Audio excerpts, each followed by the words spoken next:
എല്ലാവർക്കും നമസ്കാരം. ഇത്തരം അനുസ്മരണ സമ്മേളനങ്ങൾ ഉദ്ഘാടകന് പ്രത്യേകിച്ചൊന്നും ചെയ്യാനില്ല.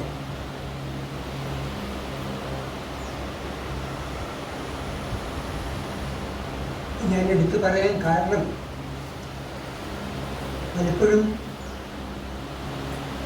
ഉദ്ഘാടകൻ്റെ പ്രഭാഷണം അരോചകമായി തീരുന്ന ഒരവസ്ഥ ഞാൻ സാക്ഷി ആവേണ്ടി വന്നിട്ടുണ്ട്. എയറുമായിട്ട് ബന്ധപ്പെട്ടല്ല, ഇങ്ങനെ ഉദ്ഘാടന പ്രസംഗത്തെ പറ്റി പറയുകയാണെങ്കിൽ ചെറായിയിൽ സഹോദരൻ അയ്യപ്പൻ വിഷഭോജനം നടത്തിയ കഥ നമ്മുടെ സംസ്കാര ചരിത്രത്തിൽ എല്ലാവർക്കും അറിയാവുന്ന കാര്യമാണ്. അവിടെ ഇപ്പോഴും ഈ മിശ്രഭോജനത്തിൻ്റെ വാർഷികം ആഘോഷിക്കുന്ന എങ്ങനെയാണെന്ന് വെച്ച് കഴിഞ്ഞാൽ, അന്ന് മിശ്രഭോജനം നടത്തിയ ആ കെട്ടിടം നിലനിൽക്കുന്ന വാർഡിൽ ഉള്ള വീടുകളിലൊന്നും അന്ന് ഭക്ഷണം ഉണ്ടാക്കില്ല. അവരെല്ലാവരും ആ സ്കൂളിൽ വന്ന് ഒരുമിച്ചാണ് ഭക്ഷണം കഴിക്കുന്നത്. അങ്ങനെയാണ് അവർ അത് ആചരിക്കുന്നത്. അതിന് മുൻപ് സഹോദരൻ അയ്യപ്പനെ പറ്റിയോ വിശ്വഭവനത്തെ പറ്റിയോ സാമൂഹ്യ പരിവർത്തനത്തെ പറ്റിയോ ആരെങ്കിലും ഒരാളെ കൊണ്ട് അതിന് വാക്ക് പ്രസംഗിപ്പിക്കുകയും ചെയ്യും. ഇതായിരുന്നു ഞങ്ങളുടെ രീതി. ഒരു വർഷം സാനുമാഷാണ് പ്രഭാഷണത്തിൽ തന്നെ സഹോദരൻ അയ്യപ്പനെ പറ്റിയും വിശ്വഭവനത്തെ പറ്റിയും സാമൂഹ്യ മാറ്റത്തെപ്പറ്റിയും സംസാരിക്കാൻ സാനുമാഷയാണ് ക്ഷണിച്ചത്. മാഷേനർ എന്നോട് ഈ കഥ വിശദീകരിച്ചു തന്നു. അവിടെ സ്ഥിരം ഉദ്ഘാടനം ചെയ്യുന്ന ആൾ ഇവിടുന്ന് റിട്ടയർ ചെയ്തൊരു സ്കൂൾ മാഷാണ്. കഴിഞ്ഞ 42 കൊല്ലമായി അദ്ദേഹം ഇത് ചെയ്യുന്നത്. അദ്ദേഹം അവിടെ വന്നു കഴിഞ്ഞാൽ വിശ്വഭോജനത്തിൻ്റെ ചരിത്രവും സഹോദരൻ അയ്യപ്പനെ പറ്റിയും ഏതാണ്ട് 45 മിനിറ്റ് പ്രസംഗിക്കുന്നത്. അത് കഴിഞ്ഞിട്ടാണ് സാനുമാഷോട് പ്രസംഗിക്കാൻ നോക്കുന്നത്. സാനുമാഷോട് പ്രസംഗിച്ചിട്ട് പറയാനുള്ളത് മുഴുവൻ ഇയാൾ പറഞ്ഞു കഴിഞ്ഞു. സാനുമാഷ് വളരെ ക്ലാസിക്കായിട്ട് പ്രസംഗം നടത്തി. ഈ പറഞ്ഞത് മുഴുവൻ ശരിയാണ് എന്നെ സമ്മതിച്ചുകൊണ്ട് ഞാൻ ഉദ്ഘാടനം ചെയ്യുന്നു എന്നതൊറ്റ വാചകത്തിൽ മാഷത് ഉദ്ഘാടനം ചെയ്തു. അതാണ് ഏറ്റവും ഔചിത്യപൂർണമായ ഉദ്ഘാടനം എന്നെനിക്ക് തോന്നുന്നു. ഞാനിവിടെ മാഷെ അംഗീകരിക്കുന്നു. എയാറിനെ പറ്റി സംസാരിക്കാൻ അതായത് വന്നിട്ടുള്ള സുപ്രിയയും രവീന്ദ്രനും അതുപോലെ തന്നെ സുധീരും സംസാരിച്ചു കഴിഞ്ഞതിന് ശേഷം എനിക്കറിയാവുന്നതും അവരെ എതിർച്ചയാ വിട്ടുപോയിട്ടുള്ള കാര്യങ്ങൾ വല്ലതുമുണ്ടെങ്കിൽ അത് പിന്നീട് ചർച്ചയിൽ പങ്കെടുത്തുകൊണ്ട് പറയാം എന്ന് പുറത്ത് മനസ്സിലുണ്ട്. ഞാൻ ഈ സമ്മേളനം ഔപചാരികമായി ഉദ്ഘാടനം ചെയ്യുന്നു.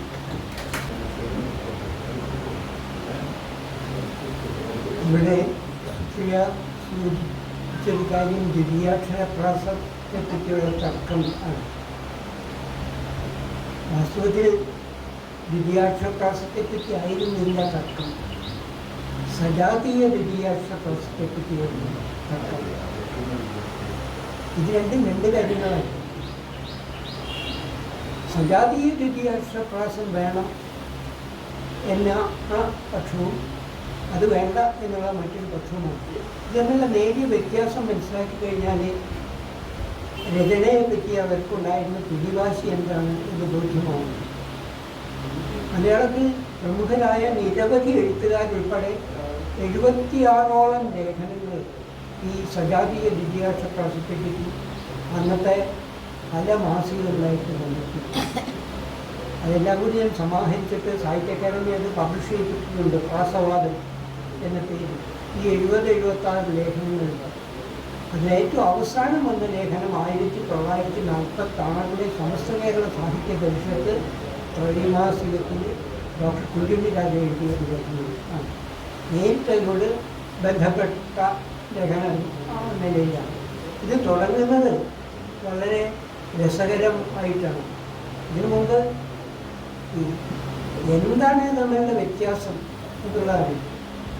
ഉദാഹരണമായിട്ട് ഒരു ശ്ലോകത്തിലെ രണ്ടാമത്തെ അക്ഷരം, ആദ്യത്തെ വരിയിലെ രണ്ടാമത്തെ അക്ഷരം തുടർന്നുള്ള 3 വരികളിലും ഒരേപോലെ ആവർത്തിക്കുക എന്നുള്ളതാണ് ദ്വിതീയാക്ഷരപ്രാസം.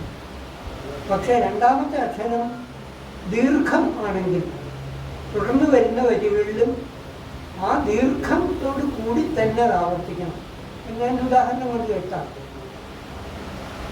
മായാരണത്തിൽ വളരെ ഫലതീർന്ന തീവ്ര വ്യായാമനാകും അനിരുദ്ധനവെന്ന ശേഷം തീയാർന്ന ബാണസരിവേന്ദ്ര ഉഷാഗൃഹത്തിൽ പോയാൽ തടീയ സഖിലെന്നറിയിക്കാമുണ്ട് എന്ന് വളർത്തോടെ എഴുതി.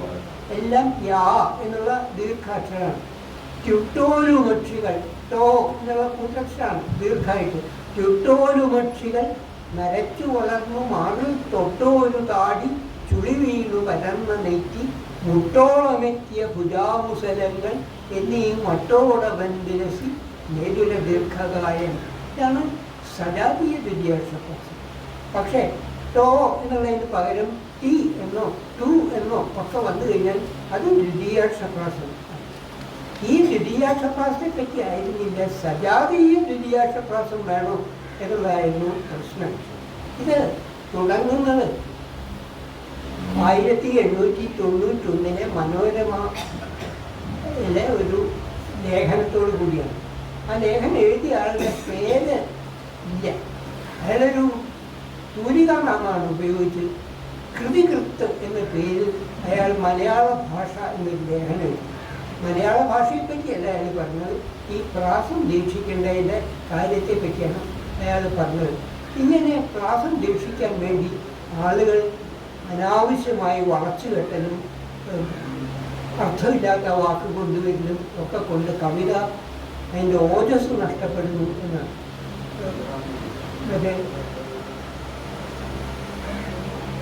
12 വയസ്സു തികഞ്ഞു ഹന്ത ഹന്ത ബത ഭക്ഷവനിപ്പോൾ എന്ന് കവിത എഴുതുന്നു. 12 എന്ന് പറഞ്ഞു ആ ഒരു ഇന്ത കിട്ടാൻ വേണ്ടിയിട്ടാണ് ഹന്ത ഹന്ത ബത എന്ന് 3 കൂട്ടി അങ്ങോട്ട് ചേർത്ത് 12 വയസ്സു തികഞ്ഞു ഹന്ത ഹന്ത ബത രകേശവനിപ്പോൾ. മറ്റൊരുത്തൻ ഈ പ്രാസത്തിൽപ്പെട്ടിട്ട് ചത്തുപോയ അത്തമോദം എന്ന് എഴുതുന്നു. ഇത്ത ആവർത്തിച്ച് വരുന്നതിനുള്ള സുഖം കേൾക്കാൻ വേണ്ടിയിട്ടാണ് ചത്തുപോയ അത്തമോദം എന്നൊക്കെ എഴുതി. ഇത്തരം ഗോഷ്ഠികളൊന്നും വേണ്ട, സംസ്കൃതത്തിലില്ലല്ലോ, കാളിദാസൻ ഇത് ഉപയോഗിച്ചിട്ടില്ലല്ലോ എന്നൊക്കെ പറഞ്ഞായിരുന്നു ലേഖനം. കൃതികൃത്ത് എന്നുള്ള പേരില്ല. ആരും ഒരു മറുപടിയും കൊടുത്തില്ല. 3-4 മാസം ഇയാൾ കാത്തിരുന്നു. ഒരു മറുപടിയും കാണാത്തപ്പോൾ അയാൾ പ്രാസം എന്ന പേരിൽ വീണ്ടും ഇതേ കാര്യങ്ങൾ വെച്ചുകൊണ്ട് ഒരു ലേഖനം കൊടുത്തു. അത് വീണ്ടും പ്രസക്തി. അതിന് പക്ഷേ ഒരു 1.5 മാസം കഴിഞ്ഞപ്പോൾ ഒരാൾ മറുപടി എഴുതി. കൃത്യവിത്ത് എന്ന പേരിലാണ് അയാൾ മറുപടി എഴുതിയത്. പ്രാസം വേണം, അത് ഉപയോഗിക്കാൻ അറിയാൻ പാടില്ലാത്തതുകൊണ്ടാണ് വരുന്നത് എന്നൊക്കെ പറഞ്ഞ് ഇയാളുടെ വാദങ്ങളെ ഖണ്ഡിച്ചുകൊണ്ട് ഒരു ലേഖനം എഴുതിയത്. എനിക്ക് തോന്നുന്നത് ഈ കൃതികൃത്തും കൃത്യവിത്തും ഒരാളെ. കാരണം ഇത്തരം അടവുകളൊക്കെ മലയാളി ആരെങ്കിലും പഠിപ്പിക്കണം. അശിക്ഷിത പഠിത്തം. ആദ്യം തന്നെ എഴുതി ആരും പറഞ്ഞില്ല, വീണ്ടും എഴുതി നോക്കി ആരും പറഞ്ഞില്ല, വേറൊരു പേരിൽ ഇയാൾ എന്ന് പറഞ്ഞു. എന്നിട്ട് പിന്നെ അതിനെപ്പറ്റി ഒരു തർക്കമാണ്. ഏതാണ്ട് 40ഓളം പണ്ഡിതന്മാർ ഇതിൽ കയറി വാദപ്രതിവാദങ്ങൾ നടത്തിയില്ല. ഇത് 3-4 ലേഖനങ്ങൾ വന്ന് ഏതാണ്ട് 2 കൊല്ലം കഴിയുമ്പോഴേക്കും ഇത് തെറ്റായി. ഇതൊന്നും ആരും ശ്രദ്ധിക്കാതെ. പക്ഷേ ഇത് വീണ്ടും പൊട്ടിമുളച്ചത് 1908. 1908 തിരുവനന്തപുരത്തെ മഹാരാജ കലാലയത്തിൽ, അതായത് ഇപ്പോഴത്തെ യൂണിവേഴ്സിറ്റി കോളേജിൽ ഒരു സാഹിത്യ സമ്മേളനം നടന്നു. അന്ന് തിരുവനന്തപുരത്ത് ഒരു സാഹിത്യ സമ്മേളനം നടന്നാൽ അതിൻ്റെ അധ്യക്ഷനായിരുന്നതിന് സംശയമൊന്നുമില്ല, കേരളവർമ്മ ഉപയോഗിക്കപ്പെടുന്നതാണ്. അന്നത്തെ യുവകവിയായിരുന്ന KC കേശവപിള്ള ഭാഷാ കവിത എന്നൊരു വിഷയത്തെ പറ്റിയാണ് സംസാരിച്ചത്. ആ ഭാഷാ കവിത എന്നുള്ള പ്രബന്ധം അവതരിപ്പിച്ച ഈ വാക്കുകൾ അർത്ഥമില്ലാത്ത ശബ്ദങ്ങൾ കൊണ്ട് കൊട്ടി നിറയ്ക്കുന്നത്, അതുപോലെ തന്നെ വാക്കുകൾ ഇടച്ചു വെച്ച് മുറിക്കുന്നതും ഒക്കെ ആയിട്ട് കളിയാക്കിക്കൊണ്ടാണ് അദ്ദേഹം പ്രസംഗിച്ചത്. തുരാസുരൻ ഉപദ്രവം തുടങ്ങുന്ന ഒരു ശ്ലോകമുണ്ട്. അതിൽ തമ്പുരാട്ടി എന്നാണ് 2ാമത്തെ വരി. പുരാസുരനുപദ്രവം തുടർന്ന് അതിൽ പുരാട്ടി എന്ന് പറയുന്ന പ്രാസം വരാൻ വേണ്ടിയിട്ട് മൂന്നാമത്തെ വരിയുടെ അവസാനം തം അവസാനിപ്പിച്ച് തമ്പുരാട്ടി എന്നാണ്. പുരാട്ടി എന്ന് നാലാമത്തെ വരി തുടങ്ങി. എസ് കേശവള വളരെ രൂക്ഷമായിട്ടാണ് പരിഹരിച്ച് ഇത് ദ്വിതീയാക്ഷര പ്രാസമൊന്നല്ല, ഇത് തലവെട്ടി പ്രാസമാണ്. അങ്ങനെയാണ് എസ് കേശവള ഉപയോഗിച്ച വാക്ക്. നിർഭാഗ്യവശാൽ കേരളവർമ്മ വലിയ തുമ്പരാൻ ധരിച്ചത് കെ.സി. കേശവള തൻ്റെ നേരെ ആണ് ഈ അമ്പ് തൊടുത്തു വിട്ടത്. കെ.സി. കേശവപിള്ളയെ പോലെ ഒരു ചെറുപ്പക്കാരൻ, അന്നത്തെ ചെറുപ്പക്കാരനായ ഒരു കവി ഇങ്ങനെ ഒരു വാദം പറഞ്ഞു കഴിഞ്ഞപ്പോൾ കേരളവർമ്മ തൻ്റെ ഉപസംഹാര പ്രസംഗത്തിൽ ഇതിന് കൃത്യമായിട്ട് മറുപടി നൽകുന്നു. സകല കെ.സി. കേശവപിള്ളയുടെ എല്ലാ വാദങ്ങളും ബാലിശാണ്, ചെറുപ്പം കൊണ്ട് അങ്ങനെയൊക്കെ പറഞ്ഞതാണ് എന്ന് പറഞ്ഞ് തമ്പുരാൻ എതിർയുക്തികൾ പറഞ്ഞു. ശരിക്കും എനിക്ക് തോന്നുന്നു മലയാളത്തിൽ ഈ ഉപ മാറ്റി സംഹാര പ്രസംഗം എന്ന് തന്നെയായിരുന്നു. കെ.സി. കേശവപിള്ളയെ സംഹരിക്കുകയാണ് ചെയ്തു തമ്പുരാൻ ആ പ്രഭാഷണത്തിൽ. അപ്പം കെ.സി. കേശവപിള്ള തോറ്റു, ആ സദസ്സിൻ്റെ മുമ്പിൽ വെച്ച് തോറ്റു. പക്ഷെ കെ.സി. കേശവപിള്ള അങ്ങനെ ആരോടെ തോറ്റ്? കേരളാർമ്മ കിട്ടുമ്പോഴോടുള്ള തോൽവിയല്ലേ, അതൊരു തോൽവിയല്ല എന്നുള്ള മട്ടിലാണ് കെ.സി. കേശവപിള്ള രംഗത്തിന് തോറ്റു. പക്ഷേ ഏതാനും മാസം കഴിഞ്ഞു വന്ന ഭാഷാഭൂഷണിയിൽ ഈ ഭാഷാ കവിത എന്നുള്ള ലേഖനം കൂടുതൽ ഉദാഹരണങ്ങളോടുകൂടി കെ.സി. കേശവപിള്ള ആവർത്തിച്ചിരിക്കുന്നു. അപ്പോൾ കേരളവർമ്മ ജയിക്കാൻ വരാനൊരു സംശയമില്ല. അങ്ങനെയുണ്ട് ഒരു കാര്യം. നമുക്ക് രാമായണത്തിലെ കഥ അറിയാം. ബാല്യസുഗ്രീവന്മാരെ ഏറ്റുമുട്ടി സുഗ്രീവൻ തോറ്റ് ഓടി. വീണ്ടും സുഗ്രീവൻ വന്ന് ഭാര്യയെ പോരിന് വിളിച്ചപ്പോൾ സുഗ്രീവൻ്റെ ഭാര്യ പറയുന്നുണ്ട് അവൻ്റെ പുറയിൽ ആരോ ഉണ്ട്, എന്തൊക്കെയോ വരില്ല എന്ന്. കേരളവർമ്മ ഒരു രഹസ്യമായിട്ട് അന്വേഷണം നടത്തിയപ്പോൾ മറ്റാരുമിൻ്റെ ഏയാറായ രാജകീയമാണ് പുറത്തിരിക്കുന്നു. എന്നാൽ ഞാൻ നേരിട്ട് ഇറങ്ങുന്നില്ല എന്ന് പറഞ്ഞിട്ട് കേരളവർമ്മയുടെ ആൾക്കാരായിട്ട് ഉള്ളൂരിനെ ഇറക്കുന്നത്. ഉള്ളൂരാണ് കെ.സി. കേശവപിള്ളയുടെ വാദങ്ങൾക്കൊക്കെ കൃത്യമായ മറുപടി പറഞ്ഞത്. തമ്പുരാട്ടി എന്നുള്ളത് തൻ അധികം പുരാട്ടി എന്നാണ് പദച്ഛേദം ചെയ്യേണ്ടത്. അല്ലാണ്ട് തം അത് പ്ലസ് പുരാട്ടി എന്നല്ല, അത് പാട്ടുകാരൻ്റെ വഴിയാണ്, കവിതയുടെ വഴിയല്ല എന്ന്. കെ.സി. കേശവപിള്ള പാട്ടുകാരനായിരുന്നു, പിന്നെ സംഗീതജ്ഞനായിരുന്നു. നിങ്ങൾ സംഗീതത്തിൻ്റെ രീതിയല്ല സാഹിത്യത്തിൽ ഉപയോഗിക്കേണ്ടതെന്ന് പറഞ്ഞ് മറുപടി പറയണം. അത്യുപ്രൗഢങ്ങളായിട്ടുള്ള ലേഖനങ്ങളാണ്. അതിന് മുഴുവൻ ഇദ്ദേഹം വീണ്ടും മറുപടി പറയും. തിരിച്ച് ഉള്ളൂരിങ്ങനെ മറുപടി പറയും. 6 or 7 ലേഖനങ്ങൾ ഇതിൻ്റെ കൂട്ടത്തിൽ ആളുകൾ കൂടാൻ വരും. പലരും ചിലരുടെ അടുത്ത് ഒറ്റ വെടിക്ക് നിർത്ത തോക്ക് മാത്രമേ ഉണ്ടായിരുന്നുള്ളൂ. അത് കൊണ്ടുവന്ന് അത് പൊട്ടിച്ച് പിന്നെ അപ്രത്യക്ഷമായി. അങ്ങനെയുള്ള ചില ആളുകൾ ആ കൂട്ടത്തിൽ വന്നിരുന്നു. അതിൽ ഒരുപാട് അപ്പോഴാണ് ഒരാൾ ചോദിച്ചത്, ഒരുപാട് തരം പ്രാസങ്ങളുണ്ടല്ലോ, വൃത്യനുപ്രാസം, ക്ഷേകാനുപ്രാസം, ആദ്യപ്രാസം, അന്ത്യപ്രാസം, അതിൽ ഒരുപാട് തരം പ്രാസങ്ങളുണ്ടല്ലോ. ഈ പ്രാസങ്ങളുടെ കൂട്ടത്തിൽ എന്തിനാണ് ഈ ദ്വിതീയാക്ഷര പ്രാസം അല്ലെങ്കിൽ സജാതീയ ദ്വിതീയാക്ഷര പ്രാസത്തിന് മാത്രം പ്രാധാന്യം കൊടുക്കുന്നത് എന്ന് ചോദിച്ചു. അപ്പോഴാണ് കേരളവർമ്മയുടെ വിഖ്യാതമായ മറുപടി വരുന്നത്. വാസന്തീ മധുവർണ്ണ വാക്യം സജാതീയ ദ്വിതീയാക്ഷര പ്രാസം പെട്ടത് കൈരളീ മഹിള തൻ മംഗല്യമാണ് ഓർക്കണം. ഈ സജാതീയ ദ്വിതീയാക്ഷര പ്രാസം എന്ന് പറയുന്നത് മലയാള ഭാഷയാകുന്ന സ്ത്രീയുടെ താലിയാണ്, മംഗല്യസൂത്രമാണ്. ഒരു സ്ത്രീക്ക് വിലപ്പെട്ട ഒരുപാട് ആഭരണങ്ങൾ ഉണ്ടാവാം, കൂടുതൽ തൂക്കവും കൂടുതൽ തിളക്കവുമുള്ള ഒരുപാട് ആഭരണങ്ങൾ ഉണ്ടാവാം. ആ ആഭരണങ്ങളോടുള്ള മമതയും അവൾക്കുണ്ടാവാം. പക്ഷേ വൈകാരികമായി 1 ഗ്രാമിൽ താഴെ തൂക്കമുള്ള ഈ താലിയുണ്ടല്ലോ, ഈ താലിയുടെ മൂല്യം അവൾക്ക് മറ്റൊരു ആഭരണത്തോടുമില്ല. അതുകൊണ്ട് കൈരളീ മഹിള തൻ മംഗല്യമായിട്ടാണ് ഇത് കണക്കാക്കേണ്ടത് എന്ന് കേരളവർമ്മയുടെ വിഖ്യാതമായ മറുപടി വരുന്നത് അക്കാലത്താണ്. ആ പ്രാസത്തെപ്പറ്റി കുമാരനാശാൻ ഇതിൽ കൃത്യമായിട്ടും കേരളവർമ്മയുടെ പക്ഷത്ത് തന്നെയായിരുന്നു. അതിന് പരോക്ഷമായി എനിക്ക് തെളിവുകളുണ്ട് എന്നുള്ളതാണ്. കാരണം രാജരാജവർമ്മയുടെ അടുത്ത് അപ്പം ചോദിക്കാം, നളിനിക്ക് ആമുഖം എഴുതിയത് രാജരാജവർമ്മയല്ലേ എന്ന്. ശരിയാണ്. നളിനിക്ക് ഈ പ്രാസവാദം കത്തിജ്വലിച്ച് 1908 എന്ന് പറഞ്ഞത്. 1909 നളിനി എഴുതുന്നത്, പ്രസിദ്ധപ്പെടുത്തുന്നത് 1915 ഈ 1909 താൻ എഴുതിയ ഈ കൃതി രാജരാജവർമ്മയുടെ കയ്യിൽ ആശാൻ കൊടുത്തത് ആമുഖത്തിന് വേണ്ടിയിട്ടാണ്. ആ ആമുഖം എഴുതി വാങ്ങിയിട്ടപ്പോൾ ആശാൻ പറയാതെ പറഞ്ഞൊരു കാര്യം കൂടിയുണ്ട്. സജാതീയ ദ്വിതീയ ക്ഷപാസം ഉപയോഗിച്ചാൽ കവിത മോശമാവില്ല എന്നുള്ളതിന് തെളിവുക എൻ്റെ അടുത്തുണ്ട്, ഇത് വായിച്ചു നോക്കും എന്നാണ്. ഈ പോയത് കേരളവർമ്മയ്ക്ക് മനസ്സിലായി, രാജരാജവർമ്മയ്ക്ക് മനസ്സിലായി. അതുകൊണ്ടാണ് ആ വാദനം അതിൽ ഉപയോഗിച്ചത്. ശബ്ദത്തിൽ ഇത്രയേറെ ശ്രദ്ധിച്ചില്ലെങ്കിൽ ഈ കാവ്യം കുറെ കൂടി ആവുമായിരുന്നു എന്ന് അദ്ദേഹം പറഞ്ഞു കഴിഞ്ഞപ്പോൾ അദ്ദേഹം പറയാതെ വന്ന് ആശാൻ സൂചിപ്പിച്ച് എനിക്ക് മനസ്സിലായി എന്നിരുന്നു. അങ്ങനെ അതുകൊണ്ടാണ് രാജരാജവർമ്മ മരിച്ചതിന് ശേഷം എഴുതിയ പ്രചോദനം മുഴുവൻ വിദ്യാക്ഷപ്രാപ്തോടു കൂടി തന്നെ ആശാൻ എഴുതിയിട്ടുള്ളത്. ഇഷ്ടപ്രാണേശ്വരിയുടെ വിയോഗത്തിനാലും നരേന്ദ്രദുഷ്ടത്വത്താതിരുവിനോളം മാനനഷ്ടത്തിനാലും എന്ന് മയൂര സന്ദേശത്തിൽ എഴുതിയ പോലെ തന്നെയാണ് കഷ്ടം താനവലിപ്പമോ പ്രഭതയോ സജ്ജാതിയോ വംശമോ കൃഷ്ണശ്രീ തനുധാടിയോ ചെറുതുമിങ്ങോലില്ല ഭവരാമിന് കഷ്ടം മാനുഷഗർവമൊക്കെ ഇവിടെ കഷ്ടമിക്കുന്നു, ഇഷ്ടന്മാർ പിരിയുന്നു. ഇഷ്ടമുള്ള പുരുഷൻ തന്നെയാണ് ഉപയോഗിക്കുന്നത് വളരെ കൃത്യമായിട്ട്. മാത്രമല്ല ചിലപ്പോൾ അർത്ഥത്തെ ബലി കഴിച്ച് പോലും ആശാൻ പ്രാസം ഉപയോഗിച്ചിട്ടില്ലേ എന്ന് സംശയം. ആശാനെ പോലെയുള്ള ഒരു വലിയ കവിയുടെ മുമ്പിൽ വളരെ വിനയപൂർവമാണെങ്കിലും ഈ ഒരു ഉദാഹരണം ഞാൻ ചൂണ്ടിക്കാണിക്കുകയാണ്. തൂമയോട് പാളകിണറ്റി ടോമൽ കയ്യാൽ കയറു വലിച്ചുടൻ കോമളാമ്പിപ്പോയി പൊരി നിന്നീടവേ ശ്രീമാൻ അർപ്പിച്ചു അങ്ങൂരൻ അർപ്പിച്ചറിഞ്ഞു. മാ എന്നുള്ള അക്ഷരമാണ് വരുന്നത്. എൻ്റെ ഈ തൂമയോട് പാളകിണറ്റി പാളക്കെന്ത് തൂങ്ങുന്നു?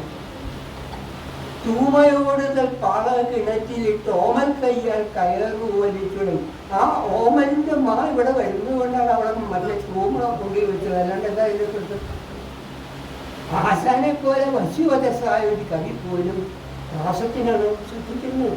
കേരളവർമ്മ വലിയ എൻ്റെ ഷഷ്ടിപൂർത്തിക്കാണ് ആശാൻ മംഗളോത്രം എഴുതിയത്, രാജരാജവർമ്മയുടെ അല്ല.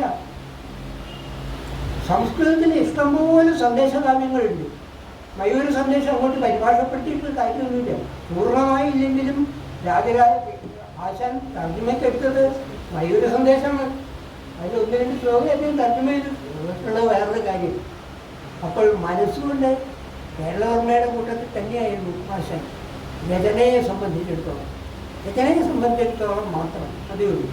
മാത്രമല്ല രാജരാജവർമ്മയും കേരളവർമ്മയും തമ്മിൽ വലിയ വഴക്കൊന്നും ഉണ്ടായിരുന്നില്ല. അമ്മാവന് ഏറെ ആദരവായിരുന്നു ഇദ്ദേഹത്തിന്. കേരളവർമ്മയ്ക്ക് തൻ്റെ മരുമകനോട് വല്ലാത്ത വാത്സല്യവും ആയിരുന്നു. കേരള പാണ്ഡ്യത്തിന് അനുഗ്രഹം കുറിപ്പ് എഴുതിയത് കേരളവർമ്മ വലിയ തമ്മിലാണ്. അങ്ങനെ അഭിപ്രായ വ്യത്യാസം ഉണ്ടെങ്കിൽ അദ്ദേഹത്തെ കൊണ്ടിരിക്കും. അദ്ദേഹം അതിന് ആ കുറിപ്പ് എഴുതി കൊടുത്ത്. മാത്രമല്ല കേരളവർമ്മയോട് സാഹിത്യപരമായി ചേർന്ന് നിന്നിരുന്ന സാഹിത്യപഞ്ചാൻ പി.കെ. നാരായണപിള്ളയാണ് കേരള പാണ്ഡ്യത്തിൻ്റെ ഇംഗ്ലീഷിലുള്ള ആമുഖം എഴുതിയത്. ഇതൊക്കെ കാലത്തെ സാഹിത്യ ചരിത്രത്തിൻ്റെ വരികൾക്കിടയിൽ നമുക്ക് വായിക്കുമ്പോൾ കിട്ടുന്ന കാര്യമാണ്. എന്ന് മാത്രമല്ല ഈ രാജരാജവർമ്മ കേരളവർമ്മ വരാനോട് പറഞ്ഞു പ്രാസം ഇല്ലാണ്ട് അമ്മാവൻ്റെ ഒരു കാവ്യം എഴുതണം എന്ന് പറഞ്ഞു. പറഞ്ഞാൽ പിന്നെ അതിന് ചോദിച്ചൊന്നുമില്ല. ശരി ഞാൻ എഴുതാം എന്ന് അദ്ദേഹം ഒരു കാവ്യം എഴുതി. ദൈവയോഗം എന്നാണ് ഒരു കാവ്യം എഴുതിയത്. 6 വർഷം മഹാമോശം കവിതയാണ് ദൈവയോഗം. പക്ഷെ കിട്ടിയ അവസരത്തിൽ കേരളവർമ്മ കയ്യിൽ കിട്ടിയ വടി കൊണ്ട് മരുമകനെ ഒരു കൊട്ടുകൊടുത്താണ്. അദ്ദേഹം ക്ലാസ് ഇല്ലാണ്ട് എഴുതി ഇങ്ങനെ ഇരിക്കും, ക്ലാസ് ഇല്ലാണ്ട് എന്നാണ് പറഞ്ഞത്. ക്ലാസ് ഇല്ലാണ്ട് എഴുതി എങ്ങനെ ഇരിക്കും. മാത്രമല്ല അവിടെ വിവാഹ സമയത്ത് മാല ഇടുന്നുണ്ട്, ഉടവ കൊടുക്കുന്നുണ്ട്, താലി കെട്ടുന്നില്ല. ആ കാലത്തിൽ വിവാഹമാണ് പറഞ്ഞിരിക്കുന്നത്, താലി കെട്ടുന്നില്ല. താലി വേണ്ടല്ലോ നിങ്ങൾക്ക്, കൈരളിയും മഹിളതൻ മംഗല്യം വേണ്ടാത്തവർക്ക് ഇത് വേണ്ടല്ലോ എന്ന് പറഞ്ഞാണിത്. കേരളവർമ്മയ്ക്കും രാജരാജവർമ്മയ്ക്ക് മനസ്സിലായി വടി കൊടുത്ത് അടി വാങ്ങിച്ചതാണ് എന്ന് മനസ്സിലായി. പക്ഷെ അതിനെ എന്ത് ചെയ്തു? ഭാഷാഭൂഷണം എഴുതി കഴിഞ്ഞപ്പോൾ ഈ സജാതീയ ദ്വിതീയക്ഷ പ്രശ്നം ആ പേരല്ല പറഞ്ഞത്, കേരള പ്രാസം എന്നാണ് പേരിട്ടത്. കേരളീയർക്ക് പ്രിയപ്പെട്ട പ്രാസമായതുകൊണ്ട് കേരള പ്രാസം എന്ന് നിർവചിച്ചിരിക്കുന്നു. എന്ന് വെച്ചാൽ കേരളവർമ്മയ്ക്ക് ഇഷ്ടപ്പെട്ട പ്രാസമായതുകൊണ്ട് അതിന് കേരള പ്രാസം എന്ന് പറഞ്ഞു. കേരളവർമ്മയ്ക്ക് ഇഷ്ടപ്പെട്ട പ്രാസം എന്നതുകൊണ്ട് പറയാൻ പറഞ്ഞത് കേരളവർമ്മയ്ക്ക് മാത്രം ഇഷ്ടപ്പെട്ട പ്രാസം. എന്നുള്ളതാണ്. തിരിച്ച് അങ്ങോട്ടും ഇത് കൊടുക്കുകയാണ് ചെയ്തത്. ഇങ്ങനെ ഒരുപാട് കാര്യങ്ങൾ അതിൽ വന്നിട്ടുണ്ട്. ഈ വശ്യവചസ്സായ കവിക്ക് യാതൊരു പ്രശ്നമൊന്നുമില്ല എന്നുള്ളതാണ്. പക്ഷേ AR തമ്പുരാനെ പറ്റി എനിക്കുള്ളൊരു പരാതി ഭാഷാഭൂഷണത്തെ പറ്റിയാണ്. ഭാഷാഭൂഷണം വായിച്ചാൽ ഒരാൾക്ക് തോന്നുക സംസ്കൃത കാവ്യമീമാംസയിലെ നിരൂപണ പദ്ധതികളിൽ അലങ്കാര പദ്ധതിയാണ് ഏറ്റവും പ്രധാനം എന്നൊരു ധാരണ എത്തിയിട്ടുള്ളത്. ഭാഷാഭൂഷണത്തിൻ്റെ പകുതിയിലധികം ഭാഗം അലങ്കാരങ്ങളെ പറ്റിയാണ് പറയുന്നത്. ധ്വനിയെപ്പറ്റിയും ഔചിത്യത്തെപ്പറ്റിയും വക്രോക്തിയെപ്പറ്റിയും ഒക്കെ 2-3 പേജുകളിൽ മാത്രമേ പറഞ്ഞിട്ടുള്ളൂ. വാസ്തവത്തിൽ ഔചിത്യ വിചാര ചർച്ചയുടെ മുമ്പിൽ ഈ അലങ്കാര പദ്ധതിക്ക് എന്തൊരു പ്രാധാന്യം? വക്രോക്തി പദ്ധതിക്കാരൻ പറയുന്നത് അലങ്കാരങ്ങളൊക്കെ വക്രോക്തിയുടെ ഒരു ഭാഗം മാത്രമാണ് എന്നാണ്. പക്ഷെ താരതമ്യേന പ്രാധാന്യം കുറഞ്ഞതായിട്ടുള്ള അലങ്കാര പദ്ധതിയെ സംസ്കൃത കാവ്യമീമാംസ പദ്ധതികളുടെ കൂട്ടത്തിൽ സർവശ്രേഷ്ഠമാണ് എന്ന് തോന്നുന്ന മട്ടിലായിരുന്നു ഇതിൻ്റെ അവതരണം. അങ്ങനെ വിചാരിച്ചതാണോ അല്ലയോ എന്നെനിക്ക് അറിഞ്ഞുകൂടാ. പക്ഷെ ഇപ്പോൾ ഭാഷാഭൂഷണം പഠിക്കുന്ന ഒരാൾക്ക് തോന്നുക അലങ്കാരം ആണ്. പിന്നീട് ഈ വക്രോക്തിയും ഇതൊക്കെ വളരെ കുറവാണ്. ഏറ്റവും അധികം മലയാളത്തിൽ പുസ്തകങ്ങളുണ്ടായിട്ട് ധ്വനിയെ പറ്റിയാണ്. നമുക്ക് ഔചിത്യത്തെ പറ്റിയോ വക്രോക്തിയെ പറ്റിയോ ഒന്നുമല്ല കൂടുതൽ പുസ്തകങ്ങളുണ്ടായിട്ട് ധ്വനിയെ പറ്റിയാണ്. അതിന് ഈ മലയാളിയുടെ ജന്മവാസനയാണ്. എൻ്റെ ഈ ധ്വനി എന്ന് വെച്ച് കഴിഞ്ഞാൽ എഴുതാപരമായതാണ്. നമ്മൾ നാടൻ ഭാഷയെ പറയുന്നത് എഴുതാപരമായതാണ് ധ്വനി. മലയാളിക്ക് ജന്മസിദ്ധമാണ് എഴുതാപരമായതാണ് അതിന് ഏറ്റവും ഇഷ്ടം. ഒരാൾ പറഞ്ഞത് എന്ത് പറഞ്ഞാലും നമ്മളുടെ ആലോചന അതാണോ അവർ ഉദ്ദേശിക്കുന്നതാണ് ആദ്യം. ഈ എഴുതാപരമായതും വലിയൊരു സാഹിത്യ സിദ്ധാന്തമാണ്. അതാണ് അവഗണിക്കുകയാണ് ചെയ്തത്.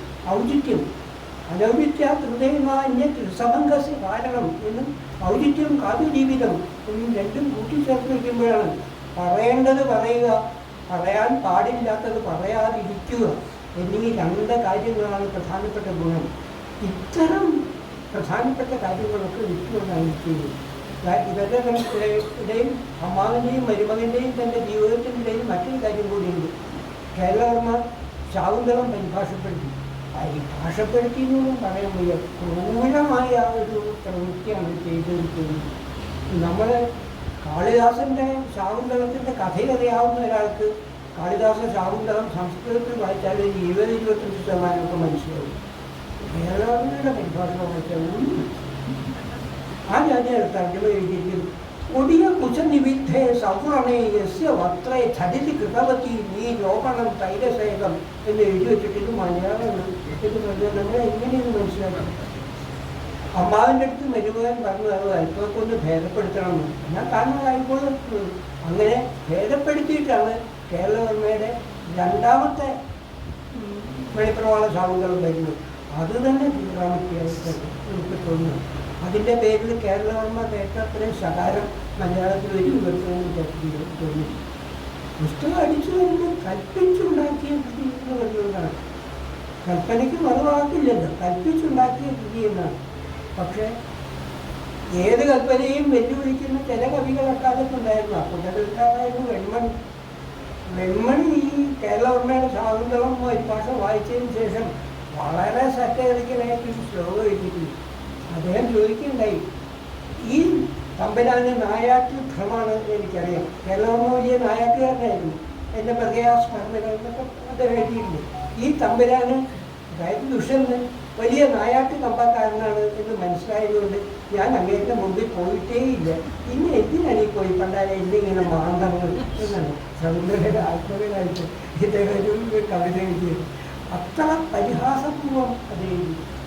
അത് ഇപ്പോഴും അതിനെപ്പറ്റി നമ്മുടെ കൃഷിക്കാരനായിരുന്ന KVM വളരെ നിശ്ചിതമായിട്ട് വിമർശിച്ചിട്ടുണ്ട്. ഈ ഒരു ശ്ലോകമുണ്ട് കേരളവർമ്മയുടെ സന്ദർഭം. ശാകുന്തളത്തിൻ്റെ കഥ അറിയാവുന്നവർക്കൊക്കെ നിശ്ചയമുള്ളതാണ്. 3-ാം അംഗത്തിൽ അനസൂയയും പ്രിയംവദയും ശകുന്തളയും രംഗത്തുണ്ട്. തൻ്റെ മനസ്സിൽ രാജാവിനോടുള്ള അനുരാഗം ശകുന്തള തോഴിമാരോട് പറഞ്ഞു. എന്നാൽ നീ അവർക്ക് അയാൾക്ക് ഒരു കത്തെഴുത് എന്ന് തോഴിമാർ പറയുന്നുണ്ട്. ആ കത്തെഴുതുമ്പോൾ തത്തയുടെ അടിവയറ് പോലെ മൃദുലമായ ഈ താമരയിലൂടെ എഴുതും എന്നൊക്കെയാണ് അവൾ പറഞ്ഞു കൊടുക്കുന്നത്. ആ സമയത്താണ് ദുഷ്യന്തൻ അവിടെ പ്രത്യക്ഷപ്പെടുന്നത്. വേഗം ഈ തോഴിമാർ ഈ മാൻകുട്ടി അതിൻ്റെ തള്ളയുടെ അടുത്താക്കട്ടെ എന്ന് പറഞ്ഞ് ദുഷ്യന്തനെയും ശകുന്തളയും മാത്രം ആ രംഗത്ത് അവശേഷിപ്പിച്ചുകൊണ്ട് പോകുന്നു. എന്നെ ഒറ്റയ്ക്കാക്കി പോവുകയാണോ, ഇപ്പം ലോകം മുഴുവൻ രക്ഷിക്കുന്നത് നിന്റെ അടുത്തുണ്ടല്ലോ എന്നൊരു കർമ്മവാക്യം പറഞ്ഞ് അവർ പോവുകയാണ് ചെയ്തു. അപ്പോൾ ദുഷ്യന്തൻ ഇവളോട് ശകുന്തളയോട് പറയുന്നത്, അവരക്ഷിത കോമളമായ നിന്റെ അധരത്തിൻ്റെ മധു പുതുപുഷ്പ രസത്ത വണ്ടുപോലെ സദയം നുകർന്ന ശേഷം ഞാൻ നിന്നെ പറഞ്ഞു വിടാം എന്ന് പറഞ്ഞ് അവളെ ചുംബിക്കാൻ വേണ്ടി ചേർത്ത് പിടിക്കുന്ന ഭാഗമുണ്ട്. അവിടെ അതിമനോഹരമായിട്ടുള്ള ഒരു പദ്യമാണ് കാളിദാസൻ ഉപയോഗിച്ചിട്ടുള്ളത്. അപരീക്ഷിത കോമളം നിൻ അധരത്തിൻ മധുവേറ്റ വാർത്തയോടും പുതുപുഷ്പരസത്ത വണ്ടുപോലെ സദയം സുന്ദരി ഞാൻ നുകർന്ന ശേഷം എന്ന് അയാളുടെ പരിഭാഷയിൽ അതുണ്ട്. കേരളവർമ്മ അത് ഒന്ന് കൊല വിളിച്ചെടുത്തില്ല ആ ഭാഗത്ത്. അദ്ദേഹം എഴുതിയത് ആ ശ്ലോകം ലോലാവാങ്കി മുഹു കലാങ്കുലികളാൽ ബിംബാധരത്തെ മറച്ചാലാപിച്ച് എന്ന് പറഞ്ഞൊരു നീണ്ട ശ്ലോകം ആണ് എഴുതിയത്. അത് വായിച്ചിട്ട് KVMന്റെ ക്ലാസ്സുകൾക്ക് കമൻറ്റുണ്ട്. ശാകുന്തള നിശ്ചിത തവണ വായിച്ചിട്ടുണ്ട്. ഈ രംഗം വരയ്ക്കുന്നു. ആ ശ്ലോകം അവസാനിക്കുന്നത് അവർ എനിക്ക് എത്തിയില്ല ചുംബിക്കുവാൻ എന്നാണ്. കിസ് അൺകിസ്ഡ് ഇസ് ദ ക്ലൈമാക്സ് എന്ന് ടാഗോർ വിശേഷിപ്പിച്ച ആ പദ്യം. കിസ് അൺകിസ്ഡ് ക്ലൈമാക്സ് എന്ന് എനിക്ക് എത്തിയില്ല ചുംബിക്കുവാൻ. ഇത് വായിച്ചിട്ട് KVMന്റെ ക്ലാസ്സിൽ കമൻ്റ് ഉണ്ട്. ശാകുന്തളം പലതവണ വായിച്ചും ഈ രംഗത്തിൻ്റെ ഭംഗി ആസ്വദിച്ചിട്ടും ഇത്ര പൊക്കം കുറവാണ് ദുഷ്യന്തനെന്നിപ്പോഴേ എനിക്ക് മനസ്സിലായത് എന്നൊരു കമൻ്റ് ഉണ്ട്. എന്തൊരു സർക്കാസ്റ്റിക്കായിട്ടുള്ള കമൻ്റാണ് ചെയ്തിട്ടുള്ളത്.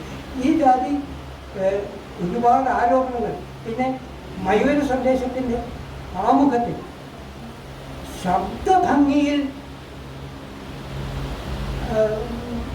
മേഘസന്ദേശത്തെ അതിവർത്തിക്കുന്നു എന്നാണ് അയാൾ എഴുതിയത്.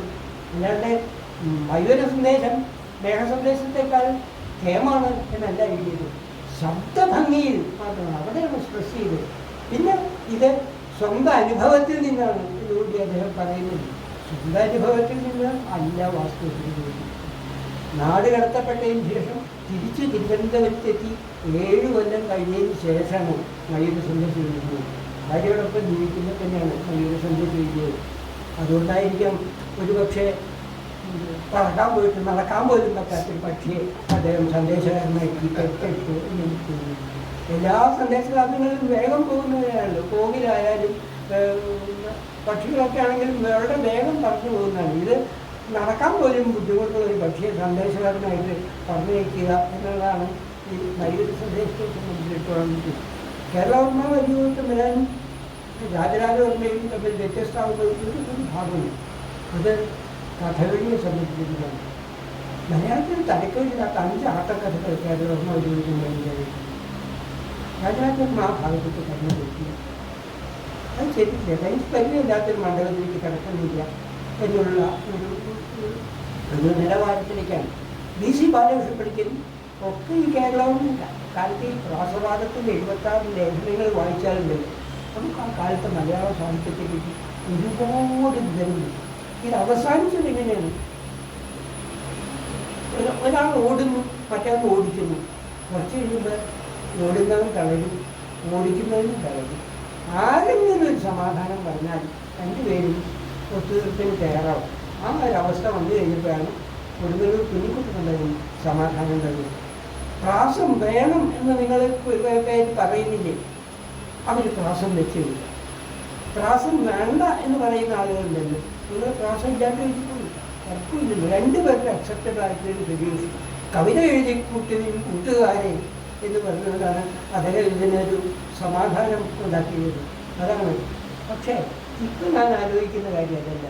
കേരളവർമ്മ ഉപയോഗിച്ചവരെ പോലെയുള്ള ഒരു മഹാപണ്ഡിതൻ, അദ്ദേഹത്തിന് സമസ്കന്ധനായ രാജരാജവർമ്മ തമ്പുരാനെ പോലെയുള്ള ഒരു മഹാപണ്ഡിതൻ ഒരക്ഷരത്തിൻ്റെ കാര്യത്തിൽ ഇത്രയേറെ വാദപ്രതിവാദം നടത്തി. മൗലികമായ ഒരു പ്രശ്നത്തിലേക്കാണ് ഇത് വിരൽ ചൂണ്ടുന്നത്. സാഹിത്യത്തിൽ എന്ത് പറഞ്ഞു എന്നുള്ളതാണ് കാര്യം, എങ്ങനെ പറഞ്ഞു എന്നുള്ളതാണ് കാര്യം. ഇത് പുരോഗമന സാഹിത്യ പ്രസ്ഥാനം ചോദിക്കുന്ന ചോദ്യം തന്നെയാണ്. സാഹിത്യത്തിൽ എന്ത് പറഞ്ഞു എന്നുള്ളതാണ് കാര്യം, എങ്ങനെ പറഞ്ഞു എന്നുള്ളതാണ് കാര്യം. ഈ ചോദ്യത്തിന് നമുക്ക് ഉത്തരമില്ല, ഒരിക്കലും ഉത്തരം ഉണ്ടാവില്ല. അതുകൊണ്ടാണ് രാസവാദം ഇന്നും എത്താതെ തരുന്നത്. എന്ത് പറഞ്ഞു, പറഞ്ഞ കാര്യമാണോ പ്രധാനം, പറഞ്ഞ രീതിയാണോ പ്രധാനം? ഇതാണ് ചോദ്യം ചോദിച്ചത്. അതിന് നമുക്ക് ഉത്തരവില്ല. സാഹിത്യത്തിന് ഉത്തരവില്ലാത്തൊരു പ്രശ്നം ആണത്. പറഞ്ഞ രീതിയാവാൻ ചിലപ്പോൾ നമ്മളെ ആകർഷിക്കുക, പറഞ്ഞ കാര്യമാവാൻ ചിലപ്പോൾ നമ്മളെ ആകർഷിക്കുക, നമുക്കും സംഭവിക്കാം. അതാണ് രാസവാദത്തെ പറ്റി ഉള്ളത്. ഈ രാസവാദത്തെ പറ്റിയുള്ള പുസ്തകം കൂടാതെ എ.ഡി. ഹസർമയുടെ ഒരു പുസ്തകമുണ്ട്, മഹാകവി ഉള്ളൂരിനെ പറ്റി. വടക്കംകൂർ രാജരാജവർമ്മയുടെ ഒരു പുസ്തകമുണ്ട്, മഹാകവി ഉള്ളൂരിനെ പറ്റി. ഒരുപാട് നേരം പോക്കുകൾ ഈ രണ്ടാമത്തെ അക്ഷരം കഴിയുന്നത്ര വികടമാക്കാൻ ശ്രമിച്ചു. അന്ന് കേരളവർമ്മയെ മുട്ടുകുത്തിക്കാൻ വേണ്ടി കെ.സി. കേശവപിള്ള ചെയ്ത പണിയാണ്. കെ.സി. കേശവപിള്ള സമസ്യ പൂരിപ്പിച്ചു, സമസ്യ ഇട്ടു. ദുഷ്യന്തനും നൈഷധനും സമന്മാർ എന്നുള്ള കൂട്ടക്ഷ 4 വരിയിലൊന്ന് കാണിച്ചത്. ഇന്നത്തിലൊക്കെ ഭാഷാ പൂർത്തി വന്നപ്പോൾ കേരളവർമ്മയെ പൂരിപ്പിച്ചത് 4 വരിയിൽ ദുഷ്യായിരുന്നു. ആദ്യത്തെ കെ.സി. കേശവപിള്ള മറ്റൊരു സമസ്യ ഇട്ടു. കാർസ്നിയേനെ കാണാൻ കഴിയാതിരത്തിൽ റുസ്നിയെ എന്നൊരു കൂട്ടക്ഷരം. മലയാളത്തിൽ ഇത്രയും വലിയ കൂട്ടക്ഷരമില്ല. പ്രകാരം ഉള്ള ശബ്ദം ഉത്സവത്തിൻ്റെ ഇസ്ന, അതിൻ്റെ താഴെയല്ല, പിന്നെ ഇപ്പുറത്തെ ദീർഘമായിട്ട് തെറ്റുകൂടി ഇസ്നേ, എന്നിട്ട് ഇസ്നിയെ എന്ന് എഴുതിയിട്ട് റുസ്നേ എന്നായിട്ട്. കാർസ്നിയേനെ കാണാൻ കഴിയാതെ വിധത്തിൽ മുഴുവനായി എന്നാണ്. മാർസ്നിയേനയ എന്ന് തുടങ്ങി 4 വരി എഴുതി കേരളം ആഗ്രഹിച്ചു. അപ്പോഴത്തെ വേറൊരാൾ പ്രാസം ഇല്ലാതൊരു നല്ല കവിത എഴുതി. കുണ്ടൂർ നാരായണമേനോൻ എന്ത് ചെയ്തു വെച്ചാൽ ആ കവിതയിലെ വാക്കുകൾ മാത്രം അങ്ങോട്ടും ഇങ്ങോട്ടും മാറ്റിയിട്ടപ്പോൾ ശരിക്കും പ്രാസത്തോടുകൂടി. എനിക്കതിന് ഒരുപാട് രസകരമായിട്ടുള്ള അഭ്യാസങ്ങൾ അക്കാലത്ത്. ഇതൊക്കെ നമ്മൾ ആ പ്രാസമാകുന്ന പുസ്തകത്തിലെ ലേഖനങ്ങൾ കണ്ടിട്ടാൻ പറ്റും. ഞാൻ സങ്കടത്തോടു കൂടി പറയുന്ന കാര്യം എന്താണെന്ന് വെച്ചാൽ എം.എ. ക്ലാസ്സിൽ പഠിപ്പിക്കുമ്പോഴും എട്ടിന് കുട്ടികളെ പഠിപ്പിക്കുമ്പോഴും ദ്വിതീയാക്ഷപ്രാസവാദം അല്ല, സജാതീയ ദ്വിതീയാക്ഷപ്രാസവാദമാണ് എന്ന് എന്നേക്ക് ധാരാവുന്ന മറ്റിലൊക്കെ നാം പറഞ്ഞു കൊടുത്തിട്ട് അതിന് പോയി പഠിപ്പിക്കുന്നത് ദ്വിതീയാക്ഷപ്രാസവാദം. ഇതൊക്കെ ചെയ്യും. അതാണ് ഈ പ്രാസവാദത്തെപ്പറ്റി സൂചിപ്പിക്കാനുള്ള ഒരു കാര്യം. മലയാളത്തിൽ കേരളപാണ്ഡിയെ അയാറിനെ ഇത് വളരെ അപൂർവമായിട്ട് എനിക്ക് തോന്നുന്നു കോളേജ് ക്ലാസ്സുകളിൽ ചില വർഷങ്ങളെങ്കിലും എം.എ. ക്ലാസ്സിൽ ടെക്സ്റ്റായിട്ടുള്ള ഒരു പുസ്തകമാണ് സാഹിത്യശാസ്ത്രം. അതിൽ നിന്ന് നമ്മൾ ഒരുപാട് വളർന്നിട്ടുണ്ടെങ്കിൽ പോലും ഗദ്യം എഴുതുന്നതിൻ്റെ പ്രാഥമിക രീതികളെപ്പറ്റി നമ്മൾ എങ്ങനെ ഒരു ഭാഷയിലെ പദശുദ്ധിയെ പറ്റി ആലോചിക്കുന്നത് ഇതൊക്കെ സാഹിത്യത്തിൽ അദ്ദേഹം സ്വീകരിക്കുന്നുണ്ട്. അത് പഠിക്കാത്തതുകൊണ്ടാണ് നമ്മൾ ഒരുപാട് തെറ്റുകളല്ലേ ഇപ്പോൾ ഭാഷയിൽ വരുന്നത്. ഇന്നത്തെ പത്രത്തിൽ കണ്ടു പിടിവിട്ട പുള്ളിയെ പിടിച്ചു. അതെങ്ങനെ പിടിവിട്ട പുള്ളിയെ പിടിക്കുന്നത്? പിടിവിട്ട പുള്ളിയെ അറസ്റ്റ് ചെയ്തു. പിടിവിട്ട പുള്ളിയെ അറസ്റ്റ് ചെയ്യാൻ പറ്റും. പിടികിട്ടാതിരുന്ന പുള്ളിയെ അറസ്റ്റ് ചെയ്യാം. പിടിവിട്ട പുള്ളി എന്നാണ്. അടുത്ത പ്രാസംഗിക എന്നെ ക്ഷണിക്കുന്നു. നമ്മൾ സ്ഥിരം കേൾക്കാറാണ്. പ്രാസംഗിക എന്ന് വെച്ചാൽ ക്ഷണിക്കാതെ വലിയ എന്നാണ് വാക്കുകൾ. അടുത്ത പ്രാസംഗിക എന്നെ ക്ഷണിച്ചിട്ട് അയാളെ അവമാനിച്ചിരിക്കുകയാണ്. പ്രസംഗകനാണ് വാക്ക്. ഇത്തരം ഒരുപാട് പദങ്ങൾ നമ്മൾ തെറ്റി ഉപയോഗിക്കുന്നത് കഴിയുമ്പോൾ അത് ശീലമായിരിക്കും. പക്ഷേ ആ രീതിയിൽ വേണോ എന്നുള്ളതാണ്. തൃശ്ശൂരിൽ എനിക്കുണ്ടായ അനുഭവം ഈ ഒരു രാഷ്ട്രീയ നേതാവിൻ്റെ സ്വീകരണത്തിൽ അയാളുടെ 25-ാം വർഷത്തെ രാഷ്ട്രസേവനത്തെ മാനിച്ചുകൊണ്ട് പ്രതിബദ്ധതയോടുകൂടി നാടിനെ 1/4 നൂറ്റാണ്ട് സേവിച്ചതിനുള്ള ഉപഹാരം എന്ന് പറഞ്ഞാണ് ഏറ്റവും കൊടുത്തത്. പ്രതിബദ്ധത എന്നുള്ള വാക്കിന് കൃത്യമായ അർത്ഥം തടസ്സം. 1/4 നൂറ്റാണ്ടായി അയാൾ ഈ നാട്ടിൻ്റെ വികസനത്തിന് തടസ്സം ചെയ്യുന്നതിനുള്ള ഉപഹാരം കൊടുത്ത ആൾക്ക് വാങ്ങിച്ച ആൾക്ക് മനസ്സിലാവാത്തൊന്നും കുഴപ്പമില്ല. ഇങ്ങനെയാണ് വാക്കുകൾ വരുന്നത്. പക്ഷേ കഴിയുന്നത്ര ശുദ്ധമായ വാക്കുകൾ ഉപയോഗിക്കാൻ മലയാളിയെ പഠിപ്പിച്ചത്, ആദ്യം പഠിപ്പിച്ചത് മലയാളമാണ്. സംശയമില്ല.